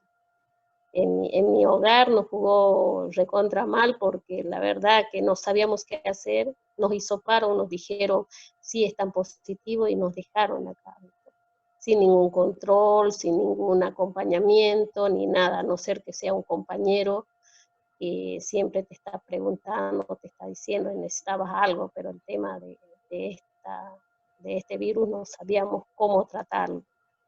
Simplemente, has visto, con todos los cuidados de acá, con los ojos en los chicos y nada más, has visto, y lo psicológico, que vos no sabés si ya te pasó, no te pasó. Nosotros prácticamente nos aislamos un mes porque no sabíamos, porque seguíamos con los mismos síntomas, seguíamos así, con dolores de cabeza, dolores musculares, después de los 14 días que nos dijeron que ya pasaba. Y lamentablemente yo seguía con los mismos síntomas, acá mi marido seguía también, gracias a Dios, a mis otros hijos, lo único que tengo, el que tengo 14 años, le dio también. Él sí seguía también así con el dolorcito de garganta, pero no nos venían a hacer ningún estudio para decir, sí, ya te pasó, tener los anticuerpos, o por lo menos, como yo he salido a decir, pues quiero ser donante y quiero saber si tengo los anticuerpos. Y no me sabe lo que la contestación que me dijeron, que me vaya a hacer yo el estudio para saber si yo tengo los anticuerpos para ser donante. Que yo me lo vaya a hacer particular, porque ellos no lo estaban haciendo y no había, como decir, fondos para hacerlo, como decirte, los estudios, eso que tenían que hacer. Así que ya con eso me contestaron, me dijeron que no, como decirte, nada.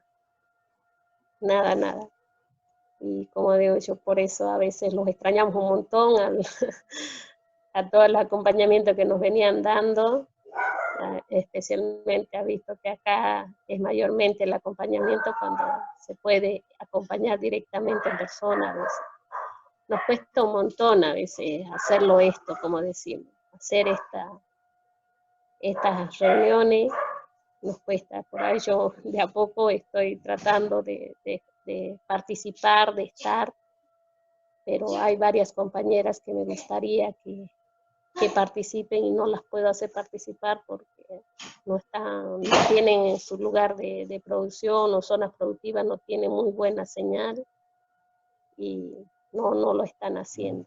Y eso a veces, después para volverlas a juntar o decirles que nos sentimos contenidas para darles un apoyo, una mano.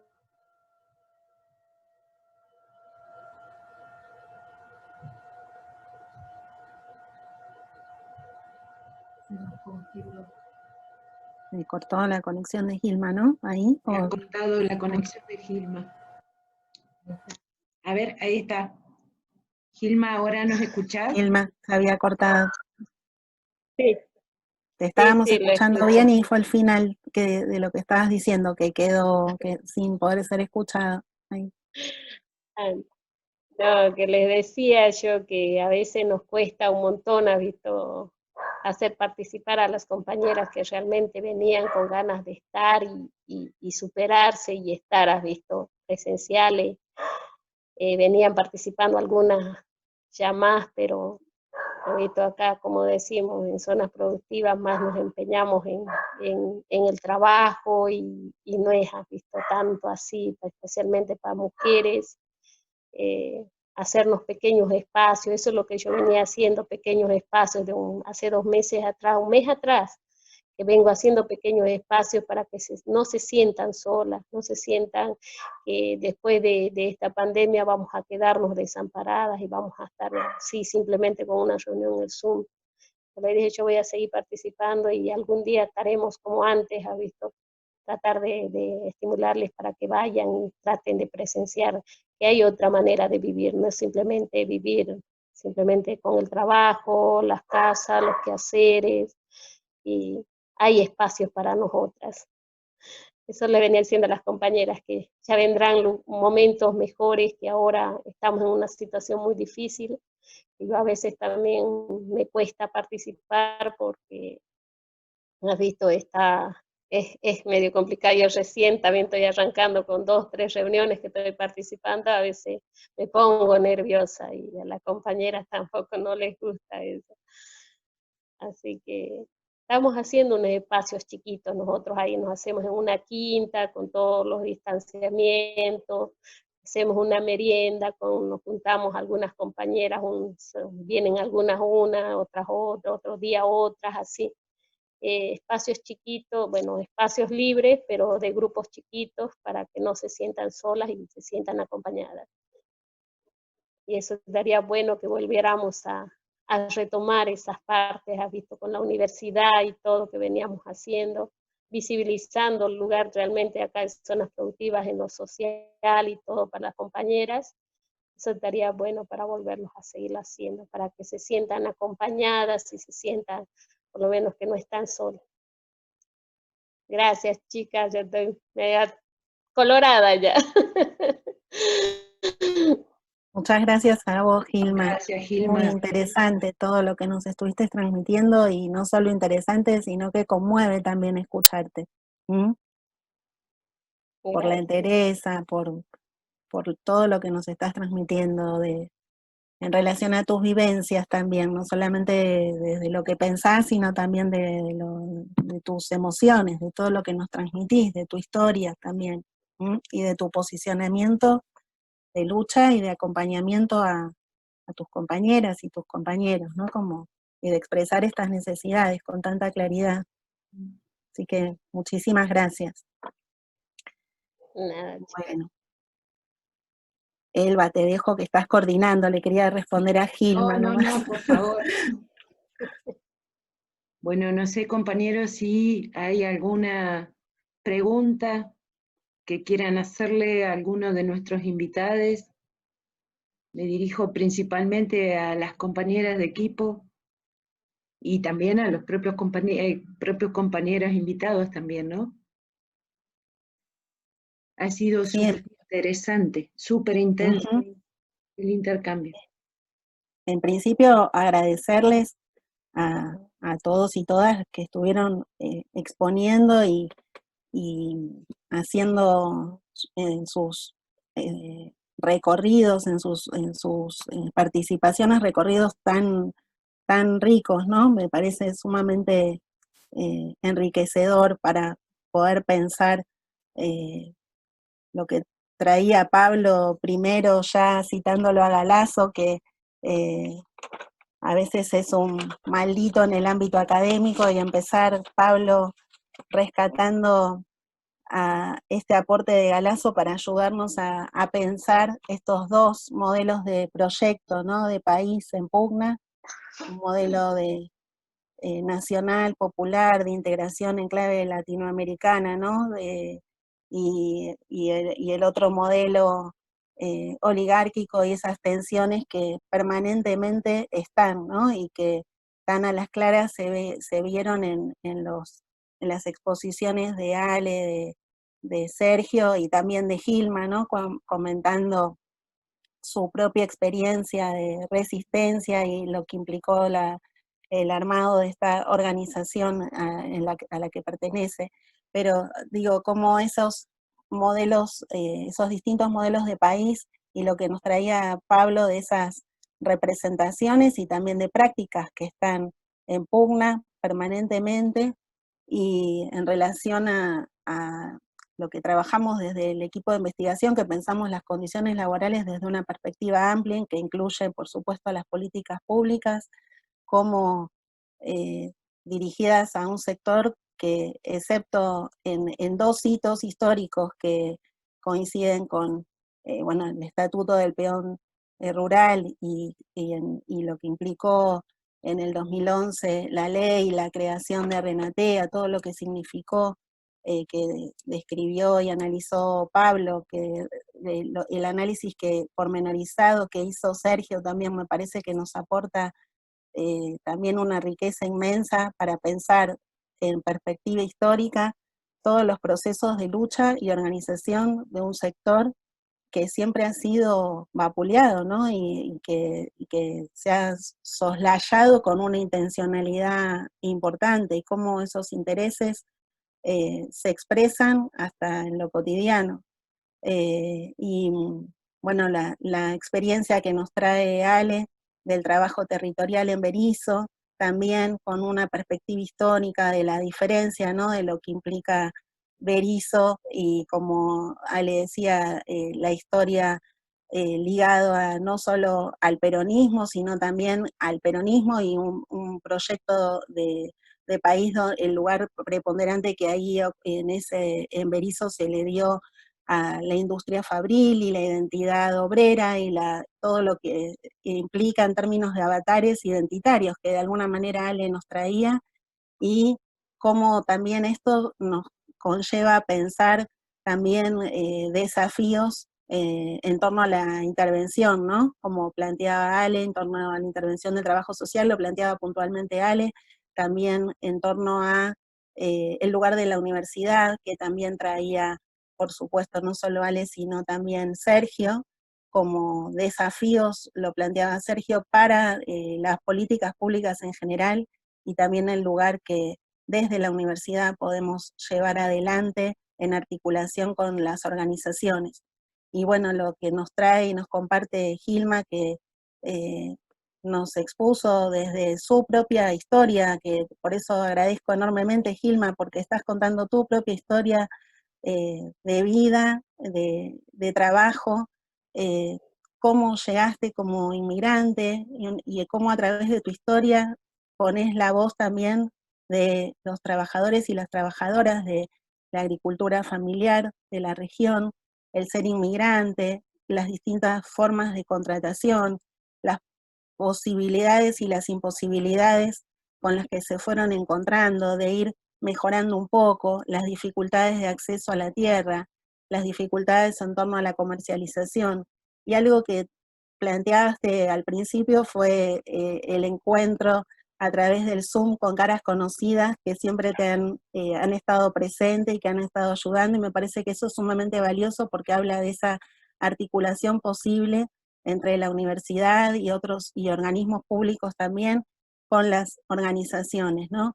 Y este pedido que estás de alguna manera expresando en este contexto de pandemia, que nos trae nos trae a todos una situación de aislamiento por los cuidados necesarios, la necesidad de no sentirse solas, ¿no? Como planteabas, y la necesidad de un acompañamiento y de pedir que se permanezca también desde la universidad este compromiso que está, y hay que ver de qué manera vehiculizarlo, porque también vos nos planteabas, bueno, las dificultades de conexión, de Zoom, las dificultades reales, ¿no? Además de todo lo que trasladaste en tu relato al contar las grandes dificultades de acceso en una situación de pandemia a lo que es la atención de salud, algo que veníamos desde el equipo de investigación que participamos, compañeros y las compañeras que estamos acá,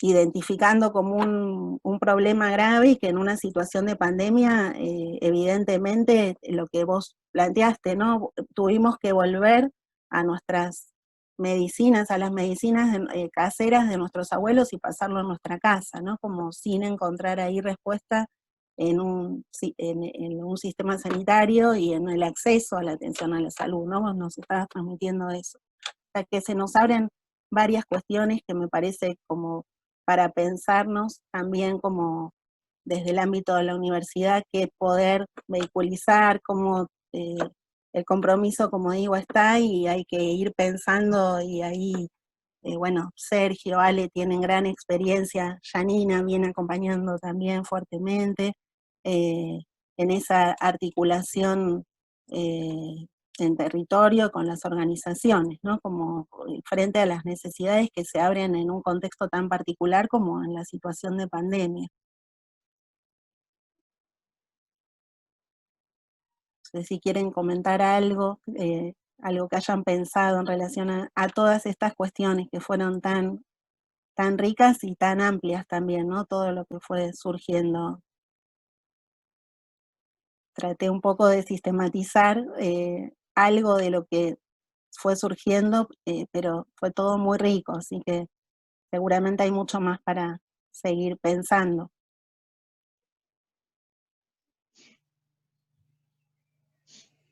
Yo, Bueno, dale, Majo, dale. bueno, no sé cómo estoy de conexión porque los veo congelados a todos, pero bueno, cualquier cosa me dicen y apago Se te la escucha cámara. bien, Majo, se te escucha bien, Buenísimo. y se te ve bien también. Nada, estaba escuchándolos atentamente, me parece que la mesa de trabajo es muy interesante, como recién decía Mariana, ¿no? De todas las cuestiones que se ponen sobre la mesa, de la reconstrucción histórica, de la intervención del Estado con este sector, de las distintas disputas que dieron los distintos tipos de organizaciones, hasta el panorama actual, ¿no? Donde hay una recuperación del rol central del Estado, y con eso unos nuevos desafíos de cómo intervenir o cómo saldar algunas de las cuestiones que habían quedado pendientes en la gestión anterior, antes de que llegara, ¿no? la coalición de Cambiemos, mediante las consecuencias que dejó, ¿no? Ese neoliberalismo tardío, más los nuevos desafíos que hoy estamos transitando con lo de la pandemia. Y me quedaba pensando un poco en eso que deslizaba Sergio, de cuáles serían los peligros y los desafíos actuales, hoy, ¿no? Pensando en esa retracción que hubo en las burocracias, sobre todo en lo que tiene que ver con el Ministerio de Agricultura, Ganadería y Pesca, con el despido de casi 1000 trabajadores y trabajadoras, de la Secretaría de Agricultura Familiar, ¿no? Como un condicionante para pensar esas políticas, y en contraposición a eso, con la participación de las distintas organizaciones que hay hoy en algunas instancias de diseño y de implementación de política, ¿no? Con el desafío que eso también implica. Por ahí mi comentario o mi sugerencia era si se podía ahondar un poco más en esos desafíos que veía Sergio, en esos peligros en este contexto, ¿no? No sé si se entendió.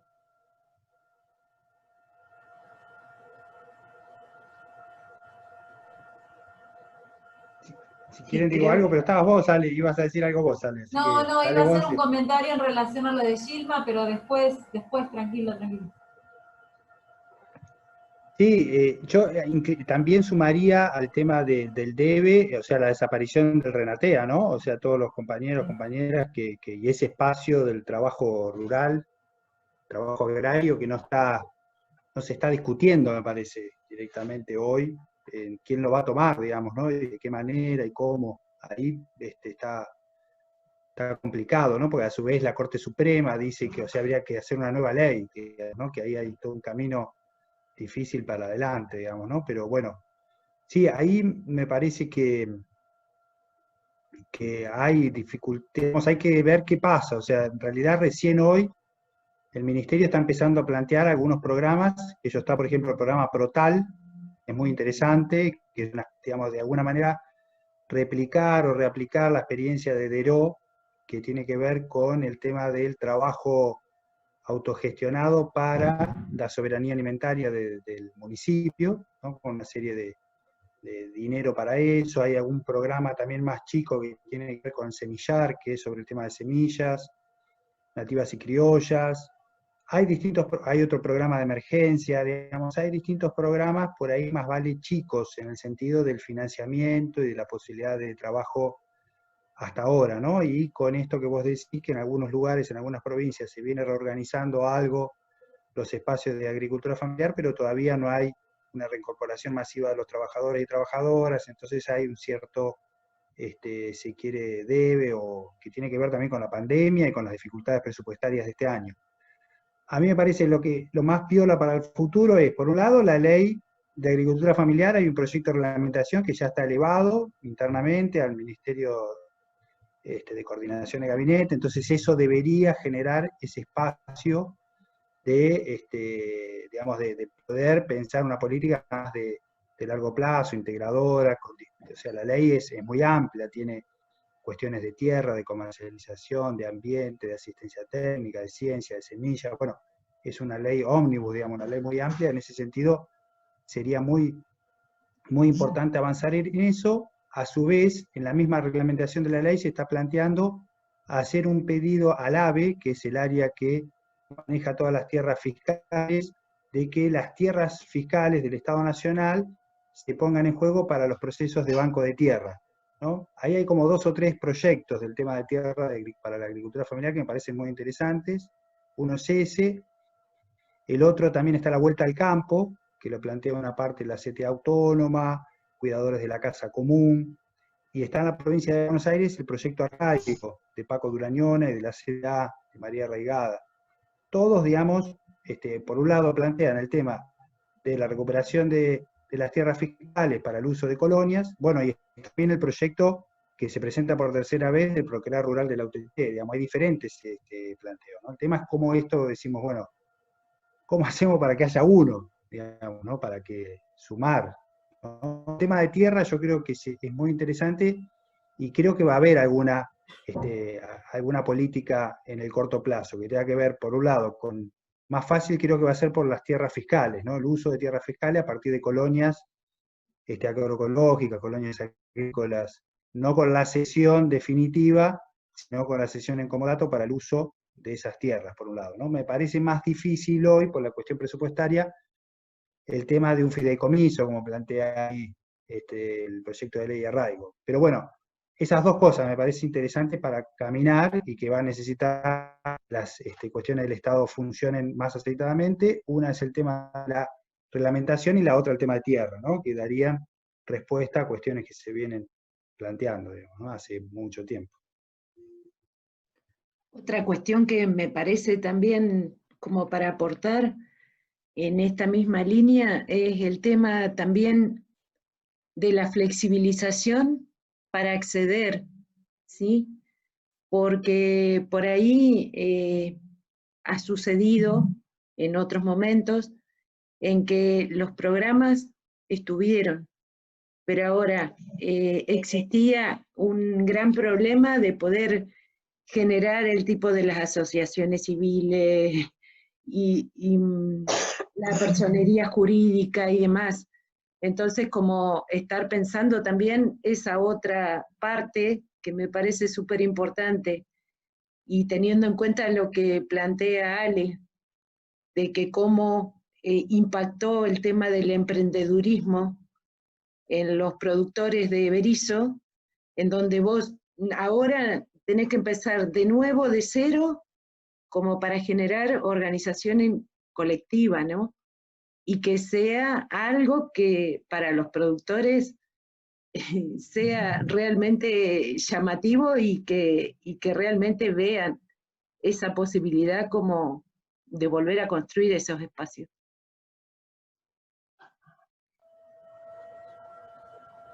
Sí, una cuestión en relación, en principio, una cuestión en relación a lo que traía Gilma, es que hace un par de años hicimos un trabajo con las compañeras y los compañeros en Abasto, bueno, en todo el cordón, que tuvo que ver con las condiciones de salud, relevamiento que fue muy importante porque participaron todas las organizaciones, no sé si todos los compañeros de todas las organizaciones, pero había sido un relevamiento muy importante en relación a la situación de salud de compañeros y compañeras.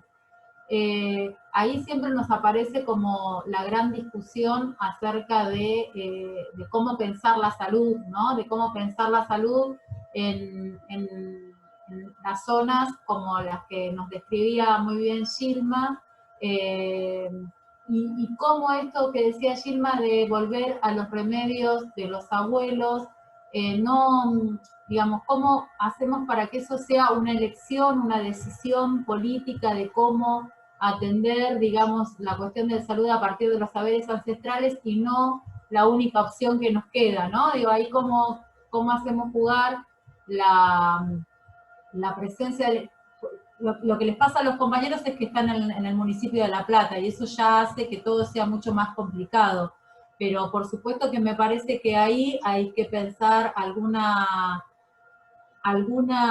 acción desde la universidad o desde donde se pueda para que este aislamiento no implique necesariamente la soledad, ¿no? Una cosa es estar aislados, porque todos estamos aislados por cuestiones de decisión en función de priorizar la salud pública, ahora que ese aislamiento se configure también como un espacio de cuidado y no como de soledad, ¿no? Ahí pensaba mucho en la idea de la salud colectiva, en recuperar como algunos procesos que fueron por ahí importantes para otras organizaciones, y me acordaba que hace muchos años, y en relación a la experiencia que traía Sergio del Mocase, se discutió un modelo de salud comunitaria, ¿no? Promotores de salud de la comunidad, que recuperen esos saberes ancestrales, que por supuesto lo pongan en valor, y que, bueno, digo, hay, ante otras situaciones, por supuesto que se garantice la salud pública estatal, por supuesto, ¿no? Pero digo, ¿cómo hacer dialogar ahí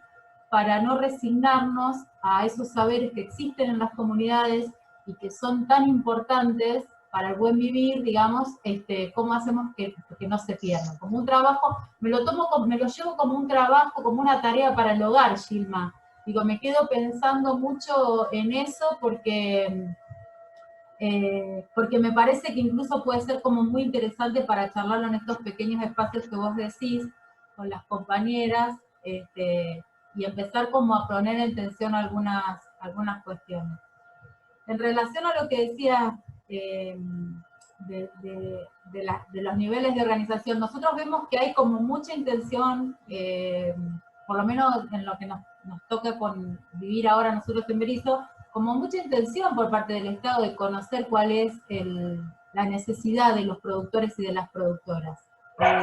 Y hay una intencionalidad fuerte de estar presentes, y hay una intencionalidad de pensar y diseñar junto a ellos políticas. Digo, me parece que eso está, y me parece que también está la intención de flexibilizar, como decía Selva, esto de que no sea la formalización por la formalización misma, sino que la formalización sea un requisito que le dé mayor fortalecimiento a las organizaciones y no una exigencia burocrática.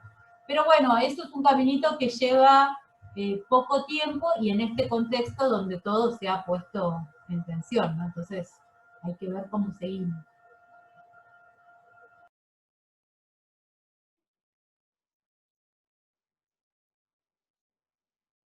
Sí, algo que pensaba también rescatándolo, algo que había planteado Sergio, de la relevancia que tuvo el Foro Nacional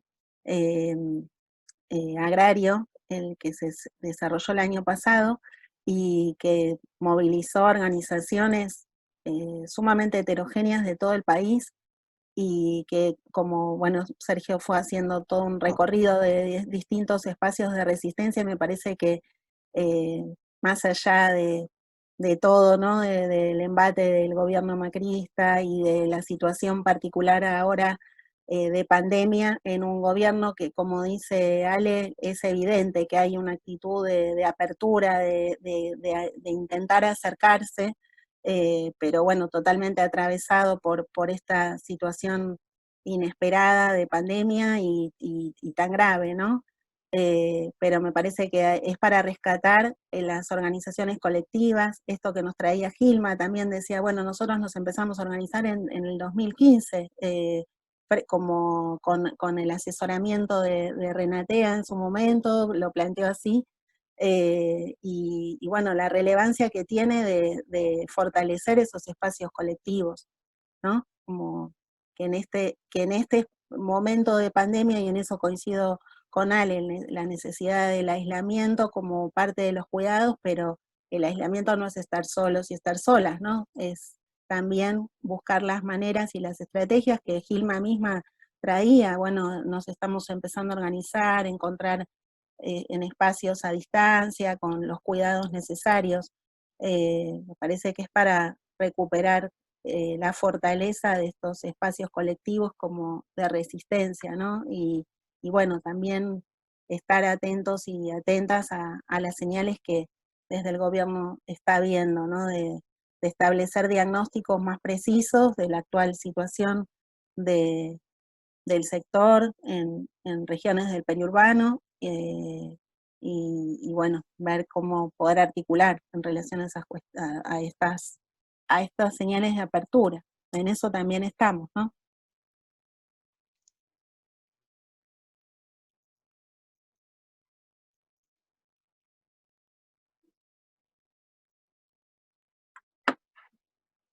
Hola, ahí estoy, sí. Bueno, no sé si hay algo más como para compartir, y si no, me parece que estamos en un horario propicio para ir cerrando, porque bueno, estas conexiones son complejas y cansan. El cansancio visual es muchísimo mayor al que si estuviésemos en la presencialidad y pudiendo compartir unos mates, una cerveza por la hora o cuestiones así, ¿no? O un vino de la costa, Elba. Un vino de la costa también, Ale. Yo porque, viste, como que siempre soy más matera, el entrerrianismo a mí me puede. Pero bueno, así que agradecer a todos el encuentro porque la verdad ha sido súper, súper interesante, y que, bueno, Gilma, nos llevamos un montón de cuestiones para poder pensar, ¿no? Este tema de la articulación de la universidad y el territorio, y que, bueno, en este momento de aislamiento es como que, como vos decís, que el aislamiento no sea soledad, sino que, bueno, estar pensando y generar estrategias de acercamiento y de acompañamiento. Así que, bueno. Gracias. Mariana, no sé si querés decir algo más. Bueno, muchas gracias. ¿Cómo? Se entrecortó.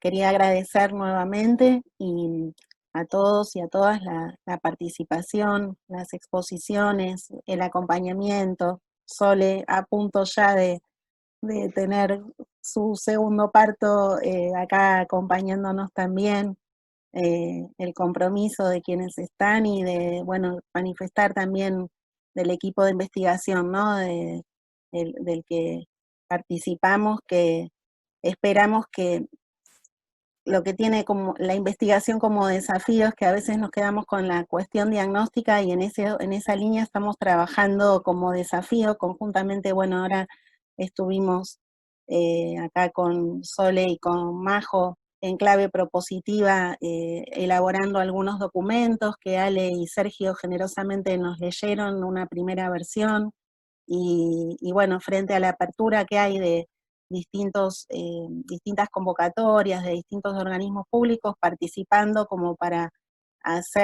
trasladar la voz de lo que Gilma nos compartía, y a través de las entrevistas en el marco del equipo de investigación que fuimos realizando en estos años, poder trasladar esas voces en clave propositiva de políticas a los organismos que hoy están generando estas convocatorias. Así que bueno, en esa tarea nos encontramos también y esperamos poder aportar en esos espacios y que esta actividad sea también un aporte para que se pueda ir difundiendo la situación actual y la situación actual también comprenderla en clave de perspectiva histórica, que es lo que nos trajeron en las exposiciones, que me parece que es relevante y necesario para poder entender el presente. Así que muchísimas gracias nuevamente y bueno, esperamos volver a encontrarnos pronto en la presencialidad, y si no, vamos a seguir organizando alguna otra actividad, Gilma, y te avisamos nuevamente para contar también con vos. Dale, gracias Gracias, a todas las gracias a todos y todas. Bueno, Muchas gracias. muchas gracias. Chao. Gracias. Chao. Chao. Chao, gracias.